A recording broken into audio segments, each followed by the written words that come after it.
All right, welcome back. So let's close out week 4. We've got a lot to do. I'd say I'm a little bit behind for sure, especially compared to some of the other ones. I started doing another evening activity, so got less time to do this. But we got all the videos done. We've got so the next reading, yeah. So we've got all of these readings to complete. So I am pretty far behind. The Now some of these I think I have done as part of learning how to do the formal exercise. So I definitely got this one out of the way. But I think this one I might have gotten out of the way as well. So let me check for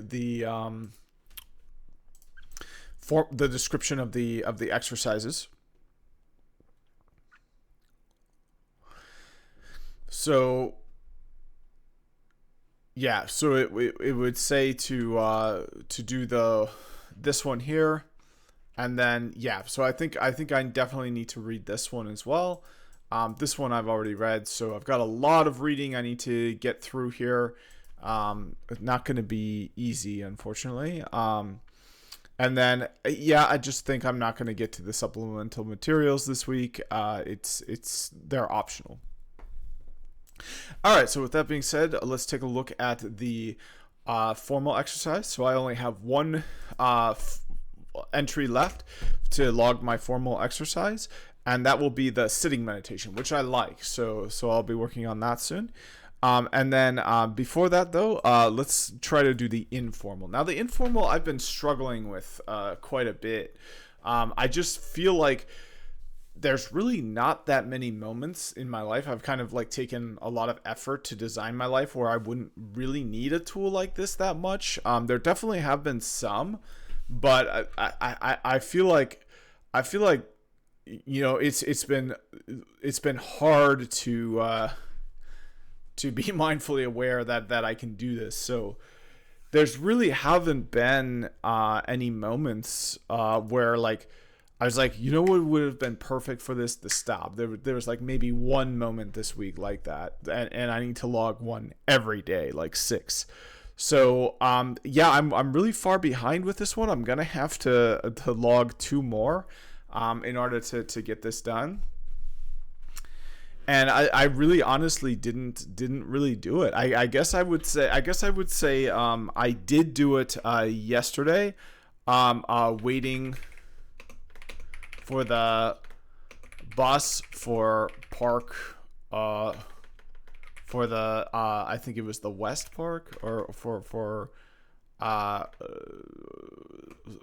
but we'll just say at the water park. And I feel like I did do it at this point. What was going on with you when you thought to take? So I was worried about being late for my musical performance. Um, I was worried that something would happen. Uh, Worried that something might happen with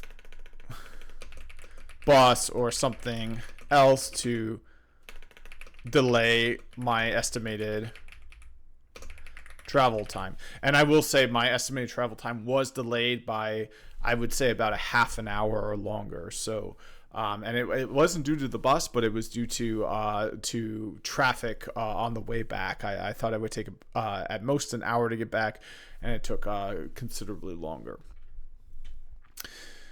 All right, so what did you notice while you were doing the breathing space? So I noticed being able to breathe through my nose really well. And I also noticed, yeah, okay, there we go. And what did you notice afterwards? Notice feeling really good. It was a fun time.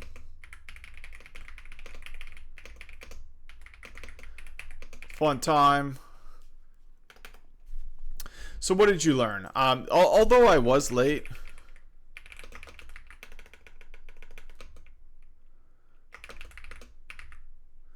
late. I took effort to properly notify my lateness once I saw the traffic on my map.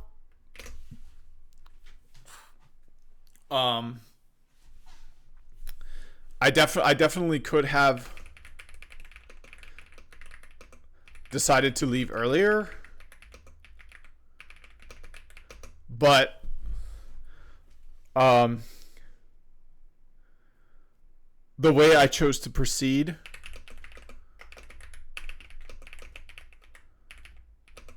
was very justifiable.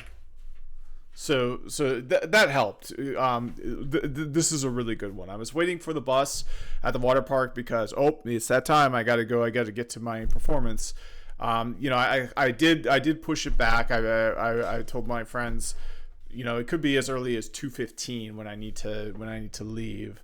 But I kind of pushed it back and kind of, while, I'm having fun, it could be as late as 3 realistically, because we need to be there at 4:15 and it should take an hour to drive. So pushed it back to 2:45 to get back to my car, leaving about 3, a bit before 3.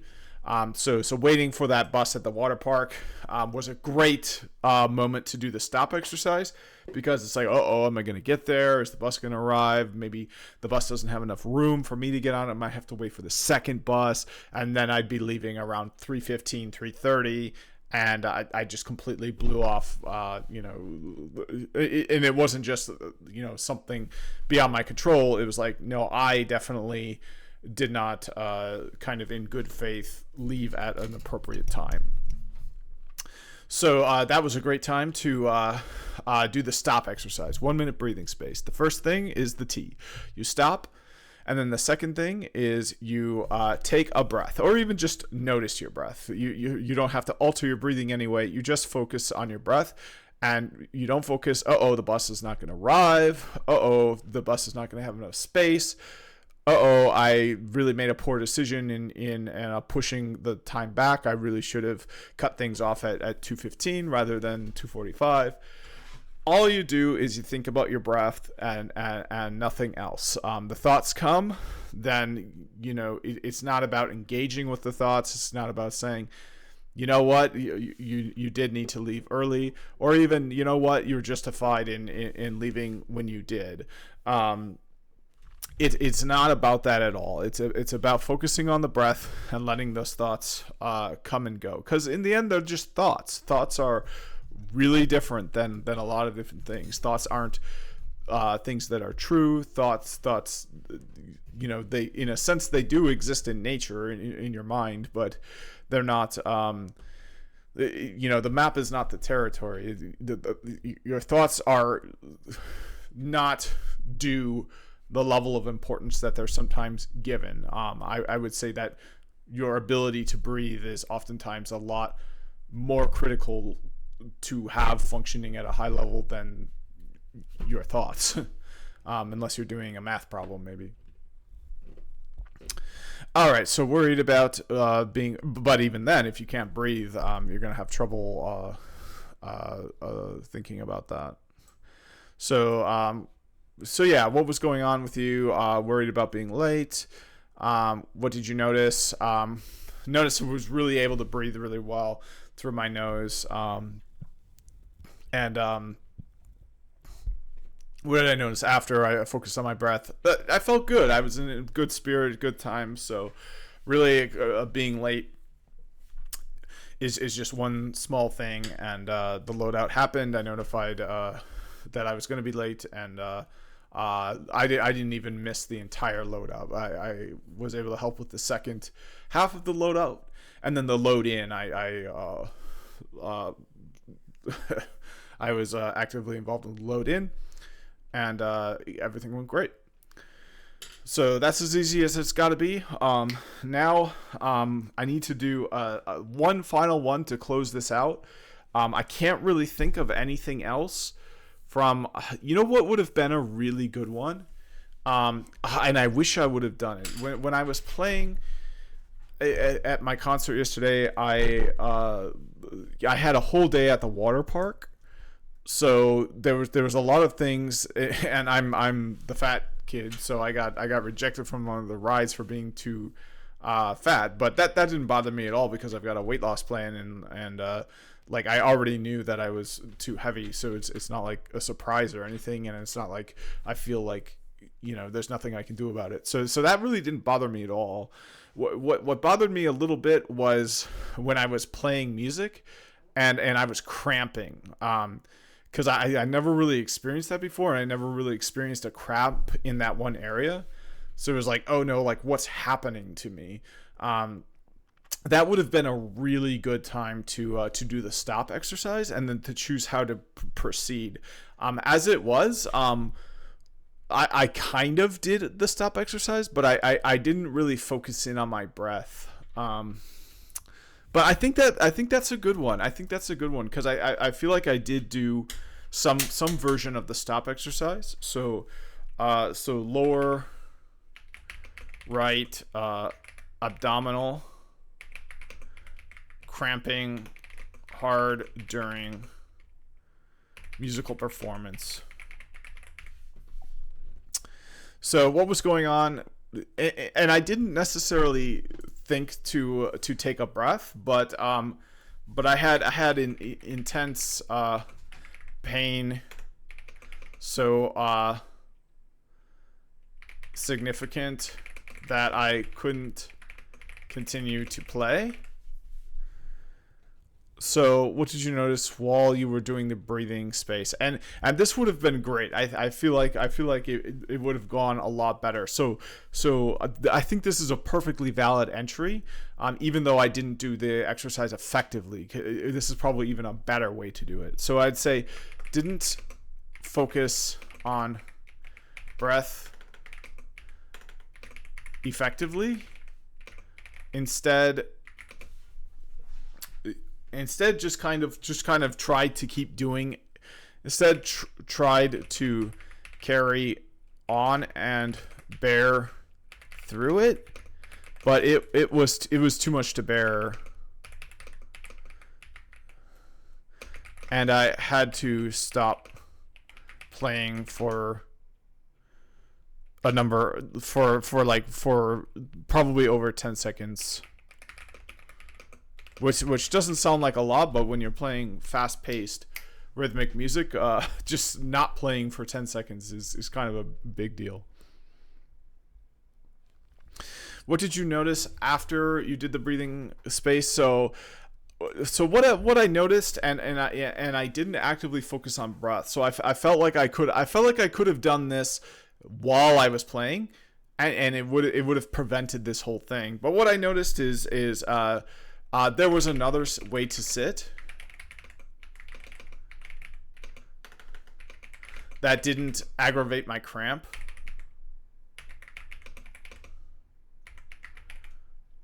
And from which I could play comfortably.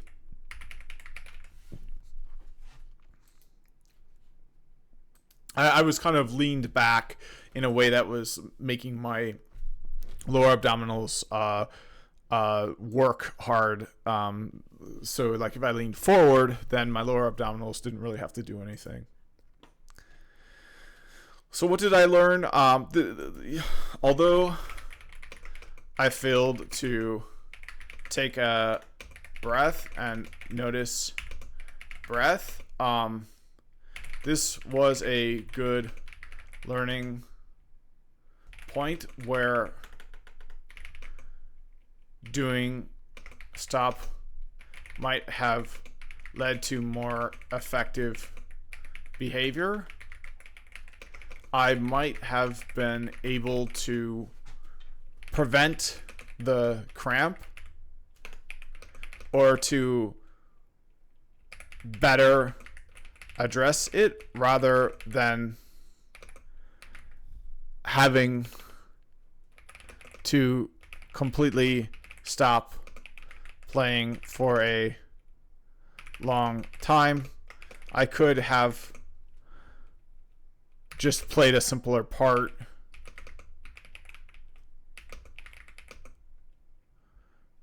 Yeah. So the ability to proceed, the last part of stop, seemed to be a little diminished due to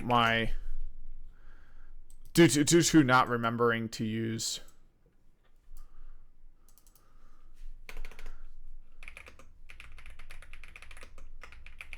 so I think that could have gone better if I had done the stop method, but it's, it's so hard to do it in that moment. It's like, what the heck is happening to my, like, did my guts explode? Am I having diverticulosis? And especially with like the health concerns I've had from gaining 100 pounds, it's like, what is going on right now?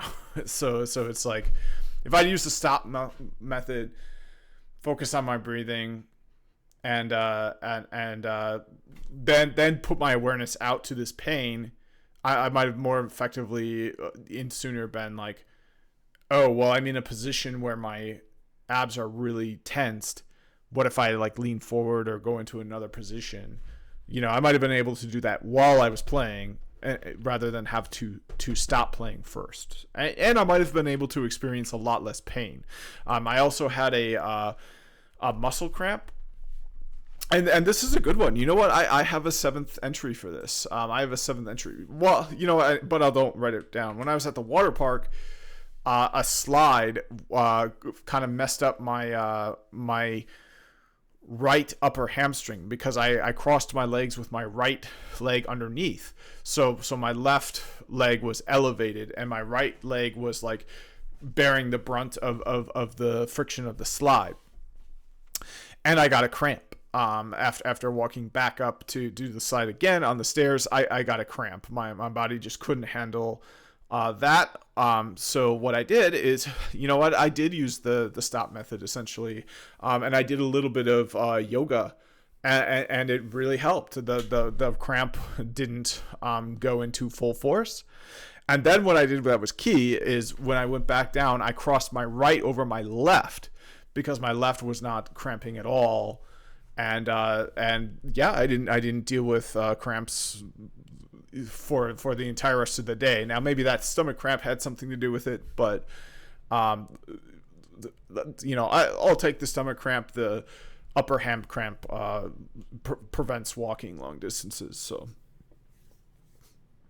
all right, this is easy as that. So then the next one is the sitting meditation. So this takes a while. Let's get it out of the way.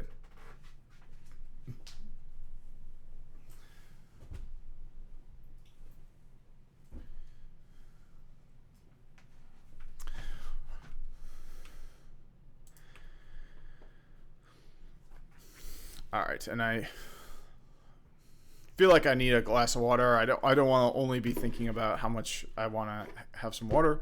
So I'll get that first. Let me just open the video first. All right, and then I'll get some water. So I'll be right back, and then we'll get this completed. All right, I'm back. This segment guides you through a sitting meditation with breath as the primary object of awareness. Arranging to spend this time in a comfortable but attentive posture, preferably sitting up without leaning back for support if that's possible for you, and at a time and in a place where you won't be disturbed.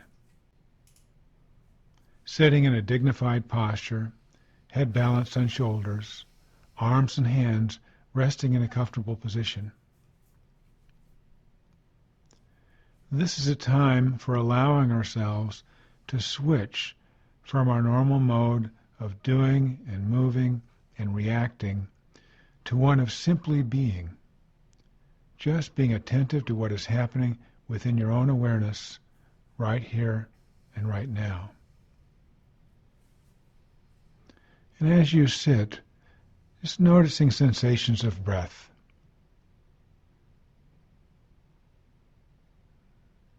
Just noticing how your abdomen moves on each in-breath and out-breath.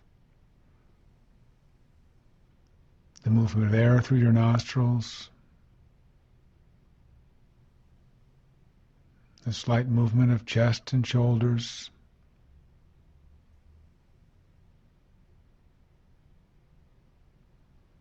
Just bringing awareness to whichever part of the breath cycle and wherever in your body it is most vivid, whether it be your tummy or your chest or your shoulders or the movement of air through your nostrils.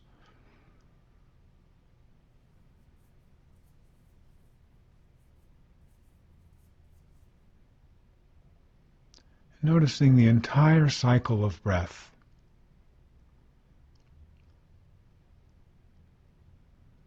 From the movement of the air coming in and filling the lungs and extending the abdomen slightly.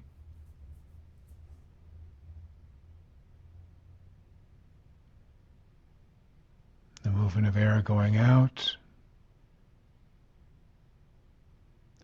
And being aware of the pause, the stopping point in between the in-breath and the out-breath and the out-breath and the next in-breath.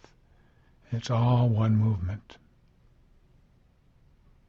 Even through the changing of direction, just noticing where that pause is.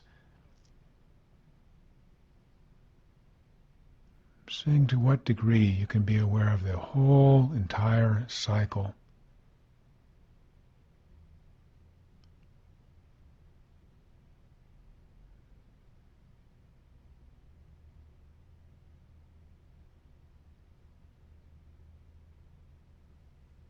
Recognizing that each part of the cycle is different than another part. And this time through may be different than the last time through, and each one is absolutely unique in its own way if you pay attention.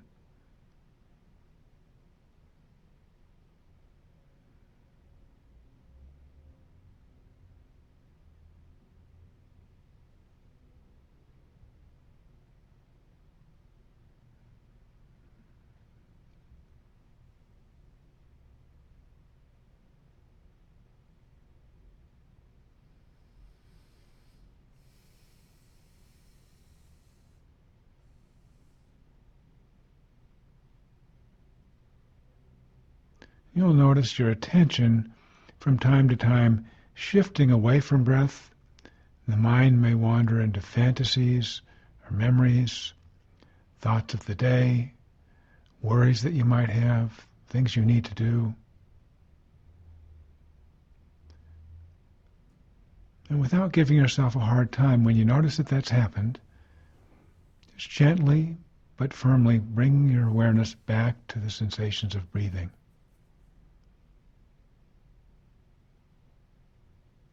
The actual physical sensations of breath as it moves through your body.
being aware of where the mind goes.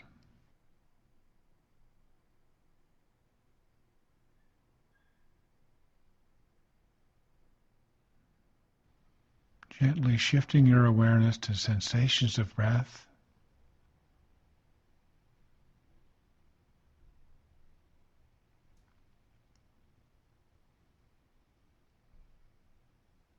and noticing the tendency to want to control your breathing.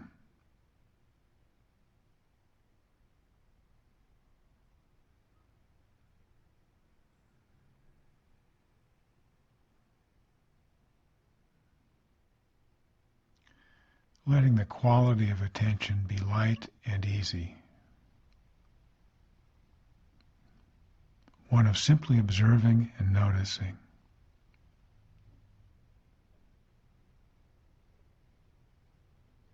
Just as if you were on a float on a gently undulating sea, where you go up with one wave and down with the next. You don't control the duration of the waves or the depth between the waves. You're just riding.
Just gently coming back to sensations of breathing.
And you may notice that there are sounds in addition to the sounds that come from this recording.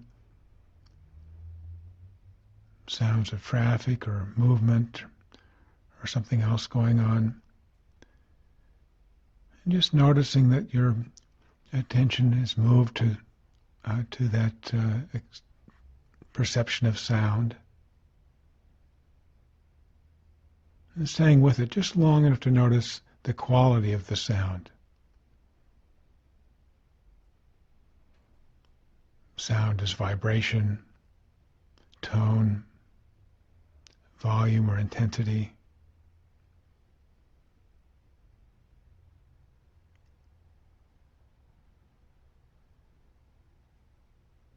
Being aware of the tendency of the mind to label sound as traffic, or as voices, or as music.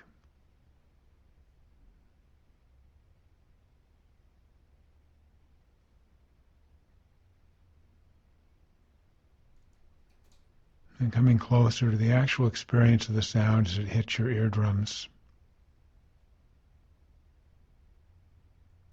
Qualities of pitch or rhythm or intensity. Separating out the actual reception of sound from the labels we put on it.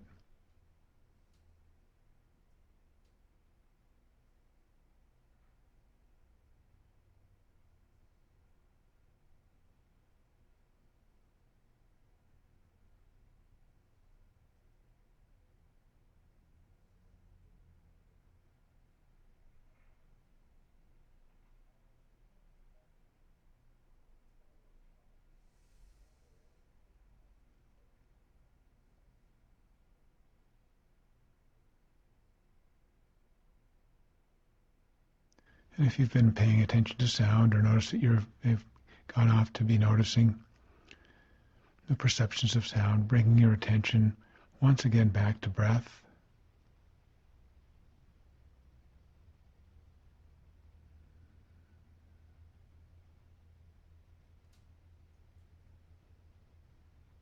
Letting your breath be your anchor of awareness.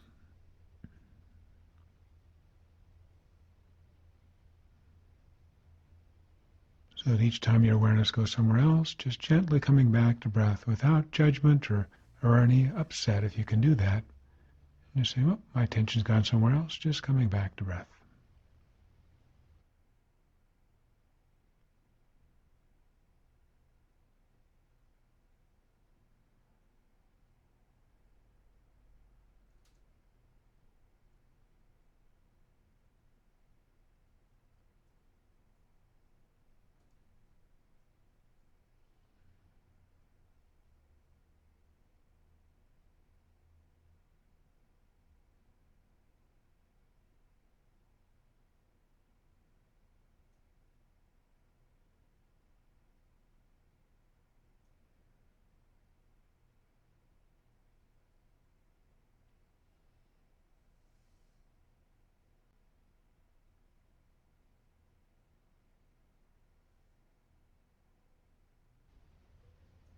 Noticing the tendency to have an opinion about things, about liking the way things are going right now, not liking it, finding it uncomfortable.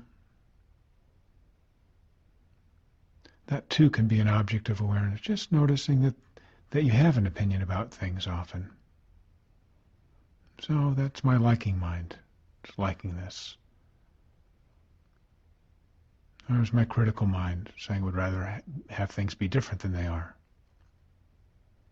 And that too can be noticed.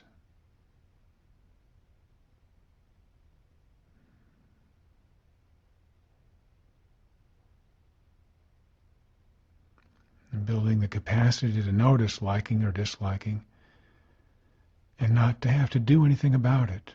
How freeing that is.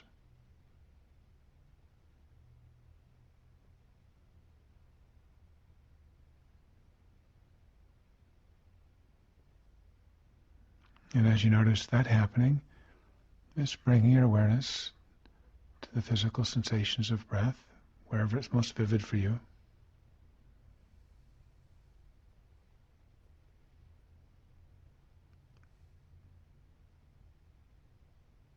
Just riding the entire cycle, one cycle after another.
You may notice your attention shifting to body sensations, sensations of achiness or discomfort,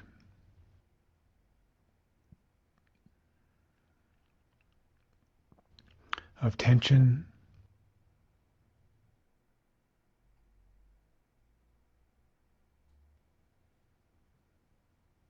And as you notice these sensations of discomfort, if that happens for you,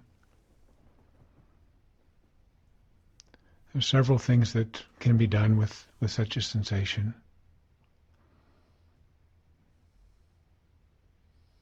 And one is to simply, if it's one that can be remedied by shifting a little bit. One way to deal with the sensation is to allow yourself to shift. But in doing that first becoming aware of the sensation,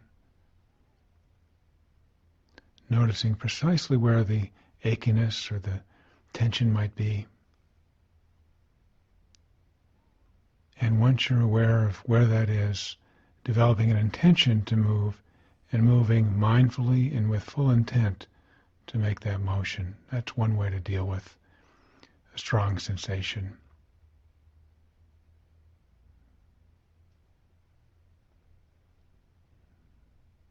A second way, and neither one is better than the other as long as full awareness is brought to all parts, is to notice that sensation, noticing it in its fullness, being curious about the extent of it, how your experience of it is at the moment, the actual physical sensations of tension or of throbbing or of tightness or of pulling or tingling.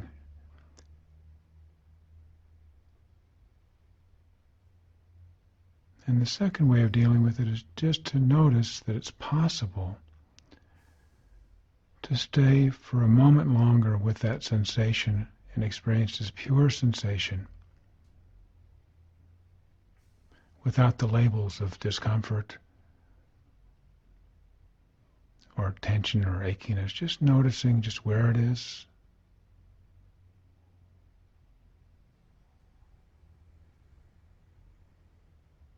Noticing your experience of it.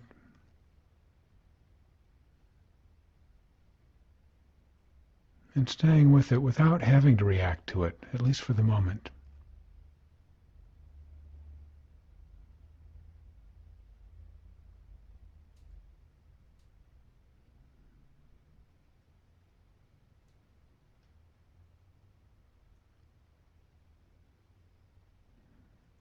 And if your attention keeps getting pulled back to that area of intense sensation, knowing that you have those two choices of forming an intention to do something about it and mindfully doing it, but forming the intention first, or bringing your intention and attention right into it, being curious about it. How big is it? How long is it? What quality does it have? How is it changing over time?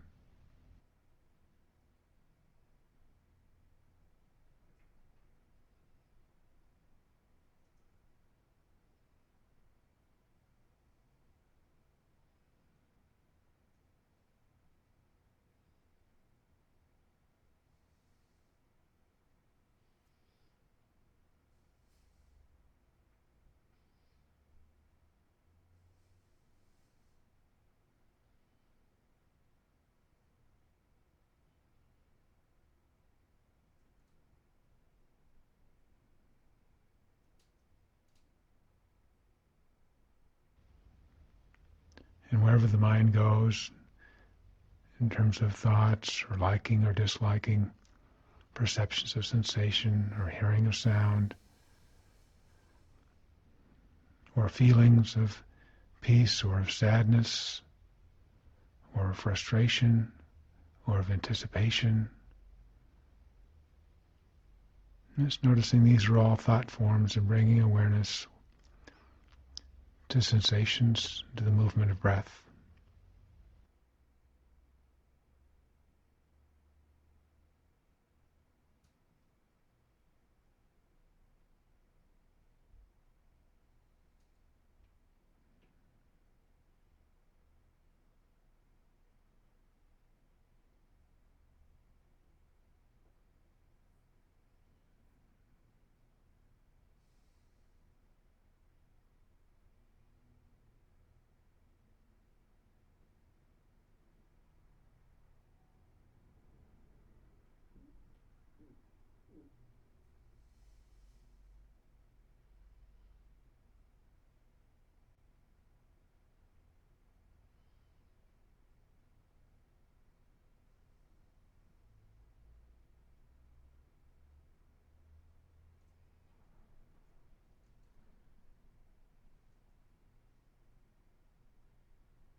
being curious about breath,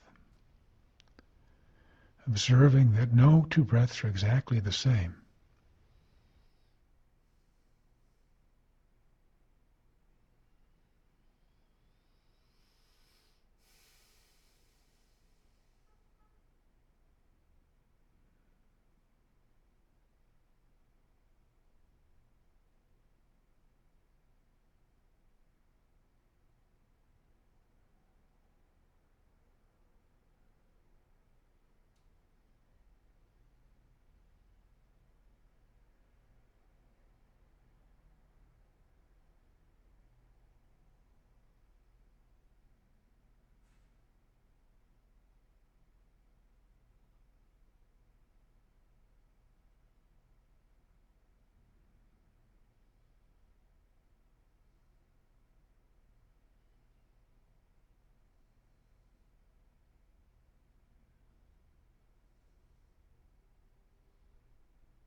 And seeing if it's possible to have a friendly attitude towards whatever comes into your awareness.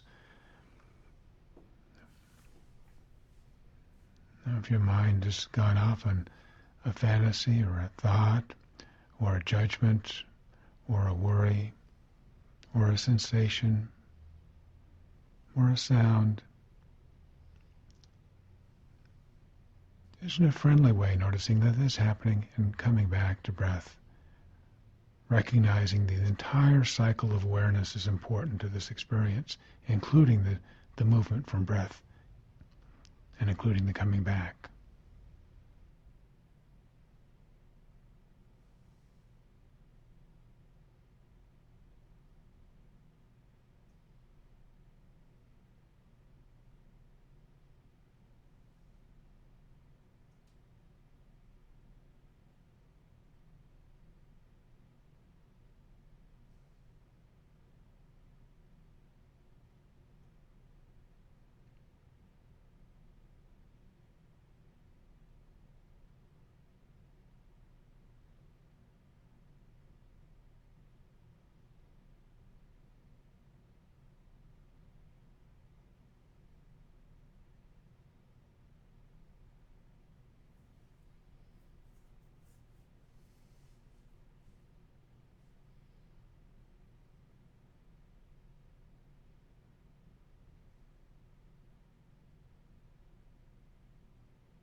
Nothing to do but ride the waves of breath.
seeing if it's possible at those moments when your awareness has gone somewhere else, noticing how that flicker of attention happens, that moment when you realize it is somewhere else and somewhere other than breath. And at that moment, seeing if it's possible to have an attitude of celebration, of congratulation, of recognition that this is a moment of awareness. You acknowledge yourself for noticing you've gone somewhere else. And just easily bring your attention back to breath in a friendly and a non-judgmental way.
As this meditation comes to an end, recognizing that you spent this time intentionally aware of your moment-to-moment experience, nourishing and strengthening your ability to be with whatever comes your way,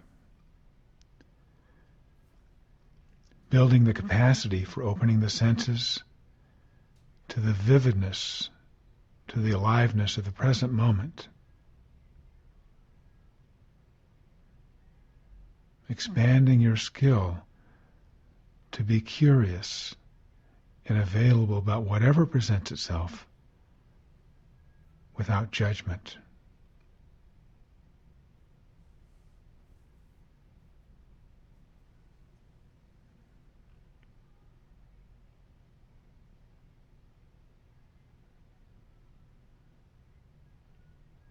And when you're ready, allowing the eyes to let some light in if you've had them closed. And permitting yourself now to shift or to stretch in whatever way feels comfortable as the sitting meditation ends. Hi.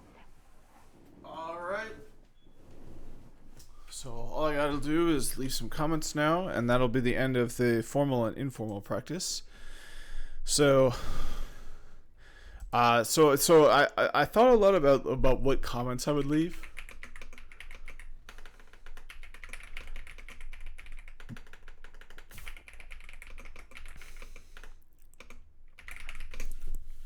Which I find that to be kind of interesting. Like, I wonder how this whole exercise might be different if I weren't leaving comments, and if I didn't have the man's voice, who is the creator of the course, Mr. Pelosi himself. I wonder how that would be different. The other comment is sitting upright for a half hour is difficult for me. My large class 2 obese belly starts to hurt. So easy to notice that I'm in poor health.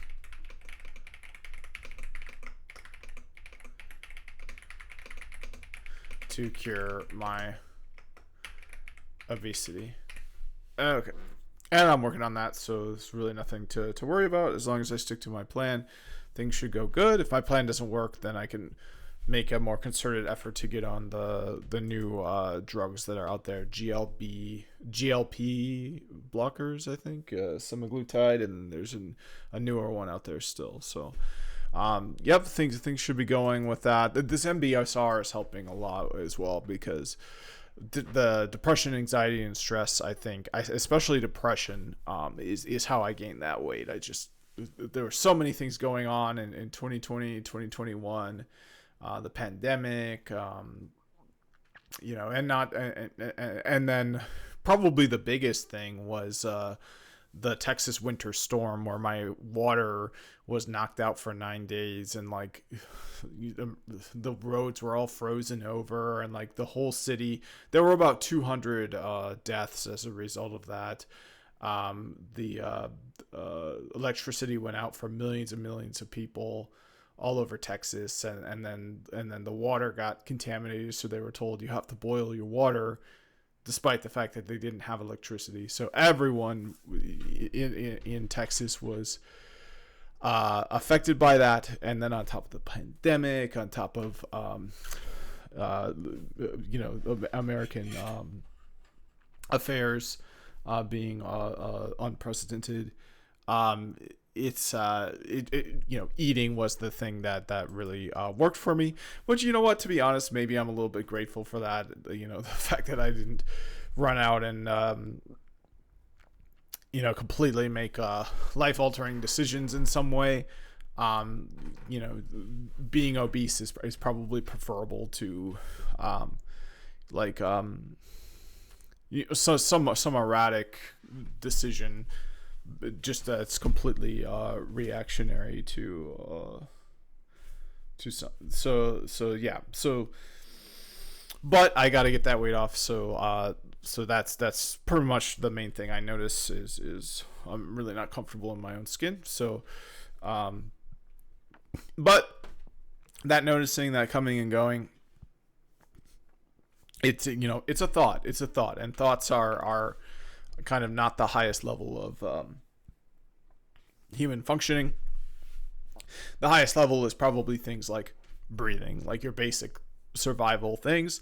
And I'm neglecting my basic survival by being obese. So being able to those thoughts, I'm hungry, I have to eat, I'm stressed, I have to eat, they're just thoughts. It doesn't mean that they're true. It doesn't mean that you have to immediately react to them. So that I think will be helpful for me. And then there's a whole book on mindful eating that I can learn more about. So I'm pretty happy that I'm doing this.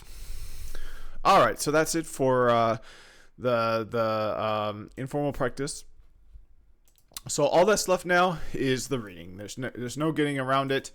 It's mandatory.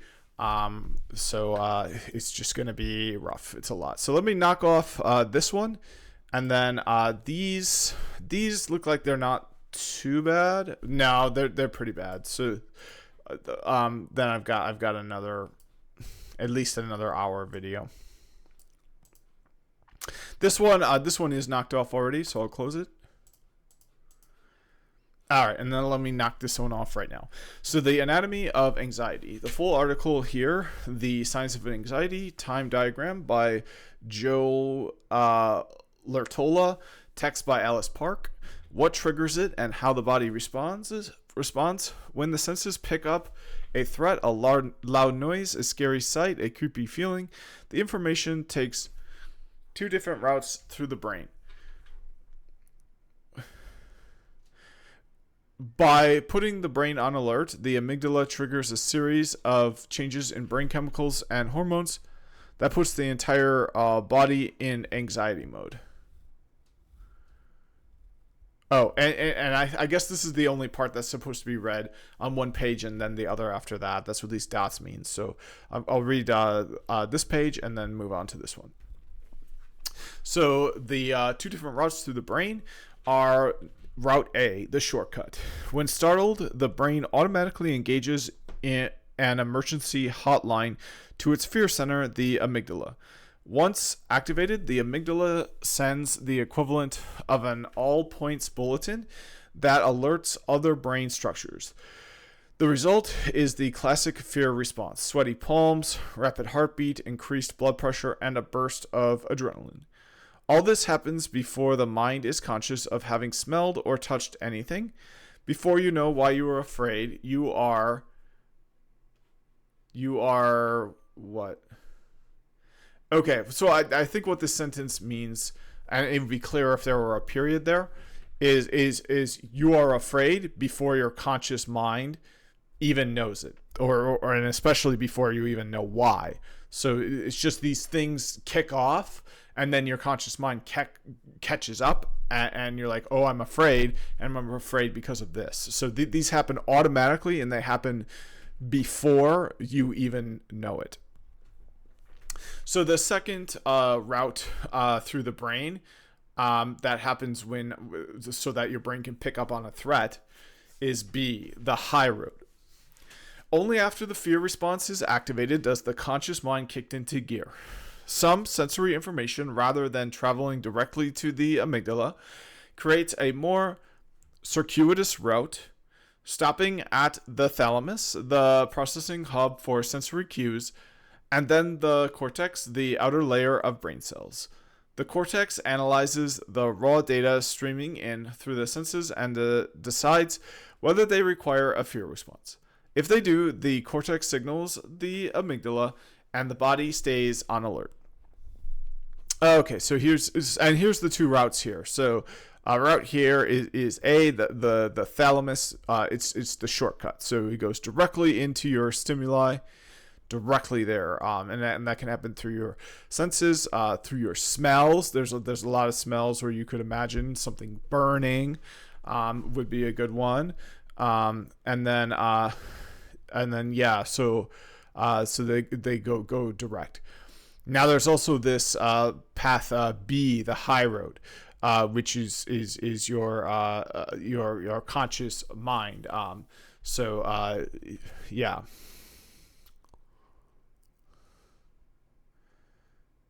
Yeah.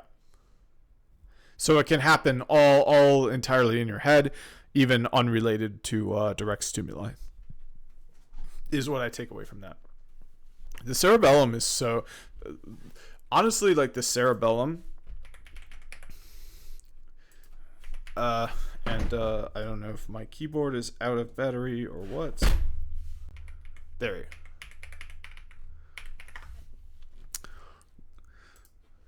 The cerebellum has such an unusual structure. It's kind of fascinating to me. It's like of all the parts of the brain, the one that like really sticks out in my attention is the cerebellum. It just looks so much different. Like even compared to like, yeah, it's like such a different looking structure. And it's not the cerebellum, it's the cerebellar nucleus. Or it's more the arbor vitae. The arbor vitae. Yeah, here's a real life image of it.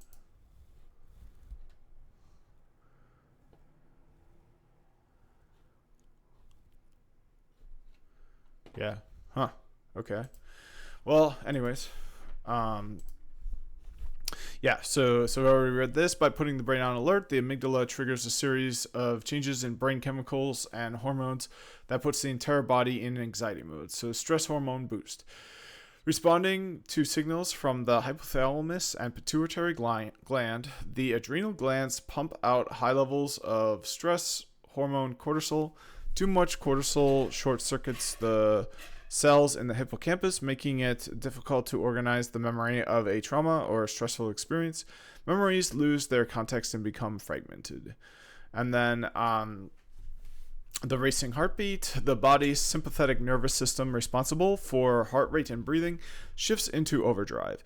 The heart beats faster blood pressure sweats, and the lungs hyperventilate. Sweat increases, and even the nerve endings on the skin tingle into action, creating goosebumps. So obviously this is important to, this is on my professional channel, not my personal channel, because everyone has experienced this at work. Their heartbeat starts to race. They start feeling stress, and their memories lose their context and become fragmented. Oh, you can only think about this one thing when there's a bigger picture to consider. I think everyone can relate to that at work. All right, so fight, flight, or fright. The senses become hyper alert, drinking in every detail of the surroundings and looking for potential new threats. Adrenaline shoots to the muscles, preparing the body to fight or flee. And then digestion shut down. The brain stops thinking about things that bring pleasure, instead focusing its shift instead to identifying potential dangers. To ensure that no energy is wasted on digestion, the body will sometimes respond by emptying the digestive tract through involuntary vomiting, urination, or defecation. So if you feel a need to, for me, when I perform shows, sometimes I find, like, before the show, I constantly feel the need to, like, I have to go to, urinate before the show, even though, like, I didn't feel like I had to before. So that's probably part of this digestive shutdown. And remember, this isn't always a bad thing. Like, this can be exactly what you want, acute and in the moment. It's just when it's chronic and you can't do anything else but this is where it can be problematic. But if you're about to give a show, you're about to give a big presentation at work, why wouldn't you want a mind that's more focused, that kind of loses context. Now, you probably wouldn't want your memories to be fragmented or lose their context, but at the same time, maybe you do. Like, maybe you want a memory that's not going to, like, come up and confuse you as you're giving your presentation. Sweat increases, nerve endings on skin tingle into action, creating goosebumps. How does that sound like a bad thing? Blood pressure beats faster, blood pressure rises, and lungs hyperventilate. So it does seem like a bad thing, right? But it's like, you can think of it like exercise, right? It's like you want your heart rate to increase if you're going to do something difficult. So that doesn't seem like a bad thing.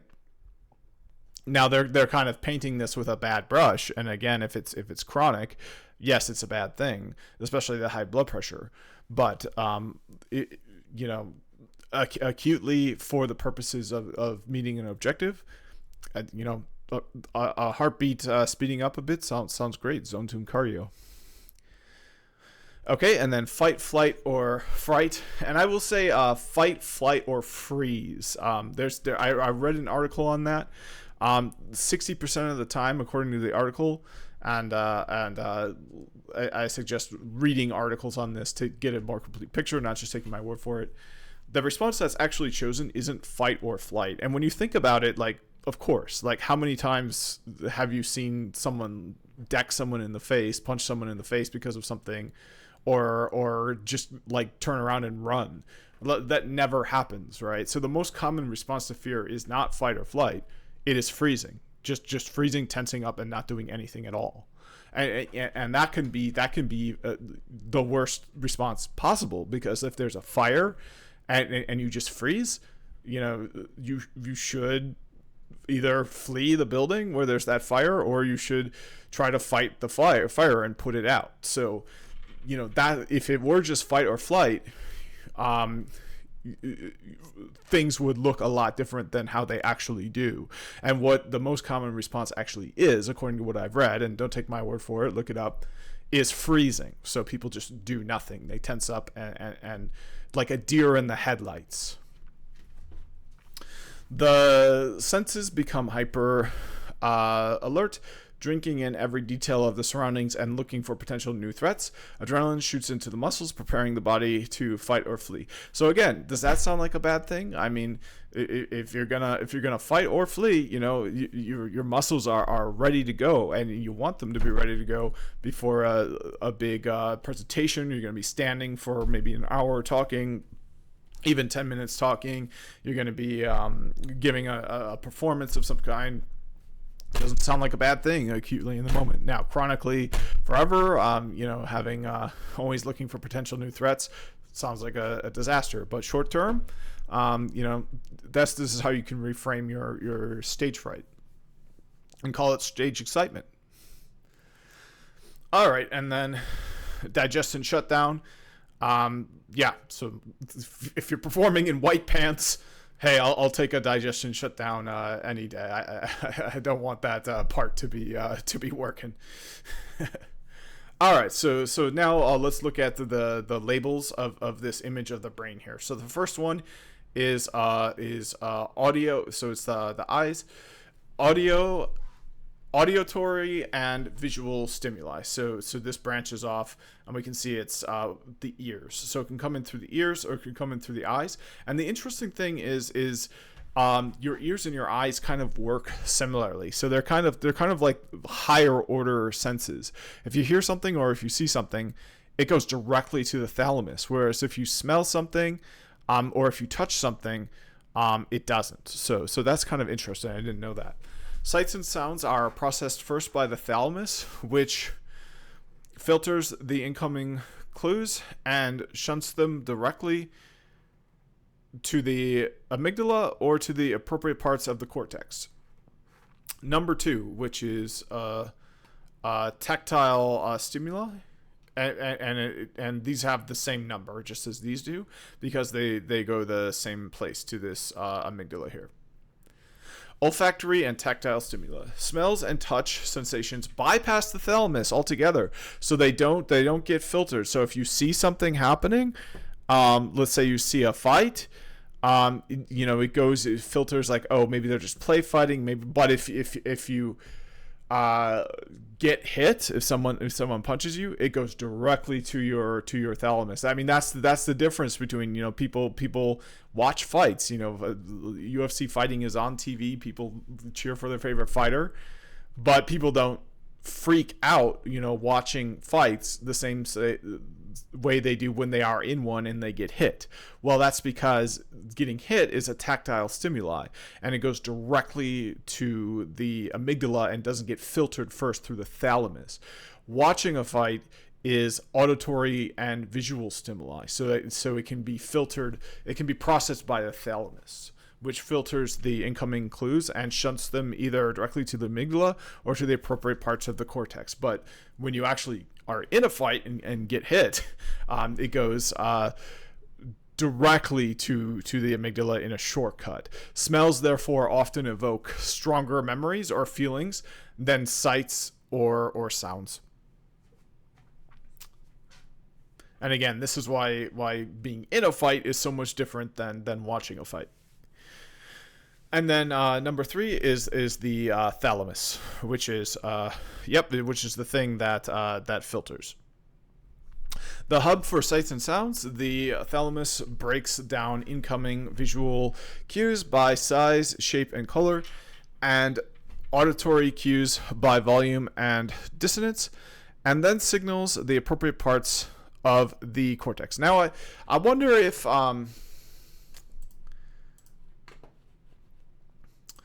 okay, so here's my understanding based on something I'm reading about the difference between the thalamus and the amygdala parts of the human brain. So the thalamus filters incoming cues and either passes them to the amygdala or to the appropriate parts of the cortex based on how they're filtered.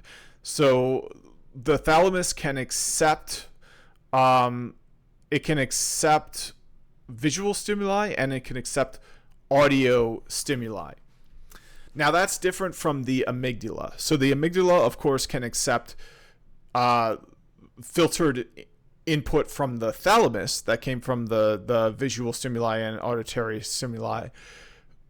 audio auditory stimuli, but it also has a direct mechanism to accept directly information from the olfactory stimuli, so from smelling, and from the tactile stimuli, such as feeling.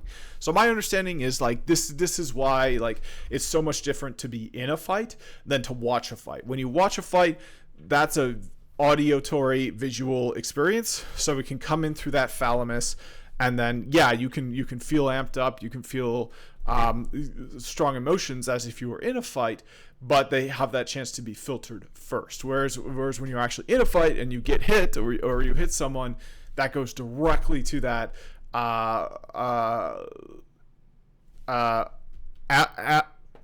amygdala that goes directly to the amygdala. So my question is, in this information age of the internet and constantly watching videos like all the time, have brains been changing where like the thalamus is becoming a lot larger and the amygdala is becoming a lot smaller? Because I know that like sense of smell has changed a lot in an evolutionary sense. Like, you know, I think people used to have a much better sense of smell, and then if we look at like dogs or like, you know, evolutionary like distant evolutionary relatives where different design choices came about, or well, not design choices, but different aspects of the entity were promoted rather than demoted. Human smell is very, very poor. So like, well, let's talk about that. Like dogs or like other animals with better tactile and olfactory stimuli, do they have enlarged amygdalas? And then you know, answer my question about the thalamus. Has the thalamus been shown to grow in people that are alive during the information age versus the people that are not?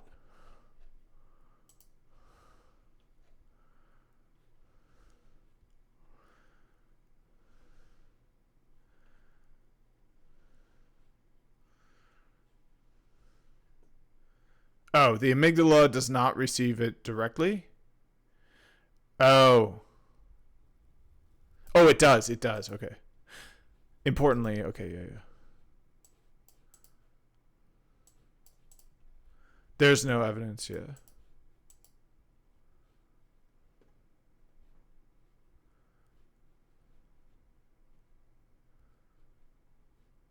Okay, but it could be this this loop here changes quite a bit, especially probably the prefrontal cortex.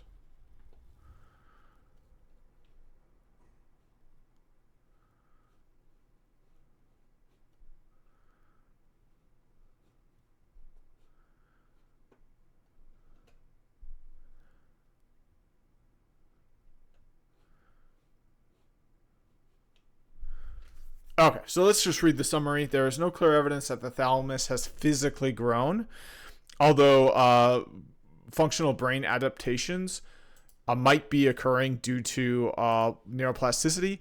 And one of those adaptations I would say is probably an increase in fear, anxiety, and stress. I mean, if you go online and you watch disturbing videos over and over again, it might not increase your thalamus. In fact, it'd be good if it would increase your thalamus, because that's what filters it out to your amygdala. But it could certainly change your brain, because you know, it's very neuroplastic. I'm not sure how neuroplastic. Well, here's my question next. So when you talk about neuroplasticity, is it the case that the cortex is what is neuroplastic, whereas the thalamus and the amygdala are not?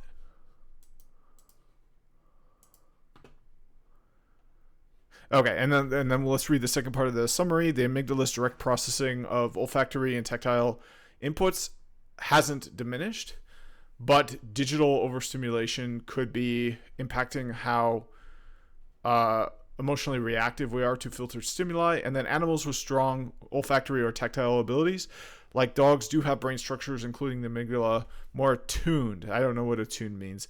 I mean, size doesn't always mean, doesn't always correlate to function. Okay, and neuroplasticity is not limited to the cortex. I'm curious. Are there any parts of the brain that are not in any way neuroplastic?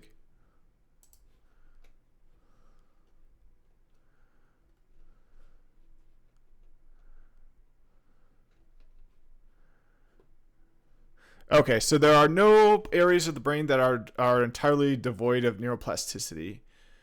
However, neuroplasticity can be limited.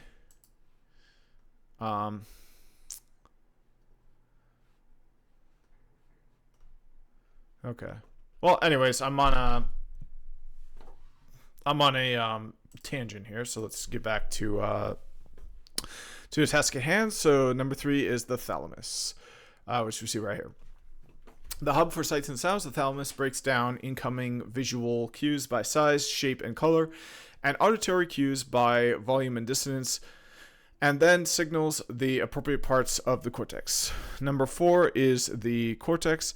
It gives raw sights and sounds, meaning enabling the brain to become conscious of what it is seeing or hearing. One region, the prefrontal cortex, may be vital to turning off the anxiety response once a threat has passed. And number 5 is the amygdala. The emotional core of the brain, the amygdala, has the primary role of triggering the fear response. Information that passes through the amygdala is tagged with emotional significance. Number 6 is what is number 6? Number 6 is right here. So the bed nucleus of the stria terminalis. So it's this thing right here. Unlike the amygdala, which sets off an immediate burst of fear, the BNST, which is the bed nucleus of the strata terminalis, perpetuates the fear response, causing the longer-term unease typical of anxiety. All right, and then number 7 is the locus, which is kind of right in between the page crease, so we really can't see it. It receives signals from the amygdala and is responsible for initiating many of the classic anxiety responses: rapid heartbeat, increased blood pressure, sweating, and pupil dilation. Number 8 is the hippocampus.